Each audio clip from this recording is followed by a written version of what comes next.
Hi, it's Realty on the Rocks with Jackie and Lacey, and today we're going to give you guys some tax tips. It's very important because April 18th, not the 15th, The 18th. the 18th is coming up and you should be preparing for your taxes. So we're going to go through a few things that'll give you some ideas how to make this simpler.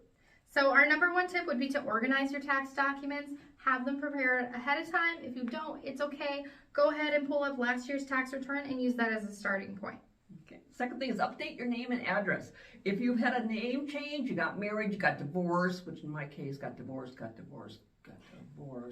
Okay, got distracted there. If you got divorced or got married and changed your name or moved, bought a home, which is what we do, so all of a sudden you want to update that with the IRS. That's important. Yes, and if you used a good realtor when buying your home this year, they will be providing you with a statement that will help you with that. That's right. Every year at the beginning of the year before our tax season, we send out our closing statements so that you guys don't lose yours because most of you have moved. Makes it easy peasy. It's easy peasy.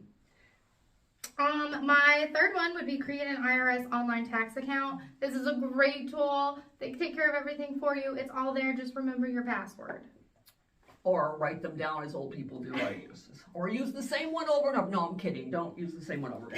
Expect a smaller tax return in 2023. Why is that? Because their elimination of the boosted child tax credit payments and the pandemic relief. So, it's going to might be a little smaller than what you're used to getting the last couple of years, but if you're getting a tax return, it's better than having to write the check, which I have to do every year. So. Yeah, those child tax credits did decrease this year. People were unprepared for that. Yes. Okay, so we're going to move on here to either choose a CPA or a do-it-yourself. Oh, ouch, do-it-yourself. Ouch. I like doing it myself. Oh yeah, but you don't have a whole lot of write-offs yet. Wait. It gets very complicated. So if you have a business or you have a lot of write-offs, I would suggest getting a CPA. If you're really good at numbers and you trust that you can do it yourself, do it yourself. It'll save a whole lot of money. But for those people who have a lot of stuff to write off or businesses, you might want to find yourself a good CPA. And if you need one, if you don't have any, but we can recommend some. So contact us. We will send you off some names that we've worked with, so we know that they're very qualified. Another good thing is to find a way to file for free.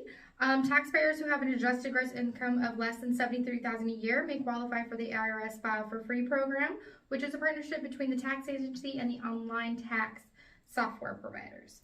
So TurboTax, things like that. Again, it is a do-it-yourself, but there are perks. There are perks.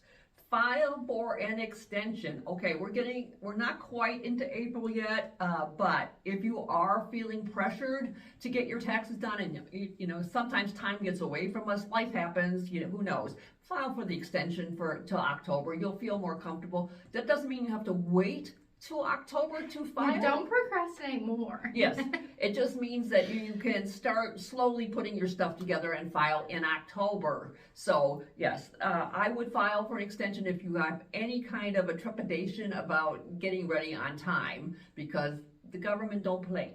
So you want to make sure you get your extension in. And then our last tip would probably be to have a good drink handy when you file those taxes this year.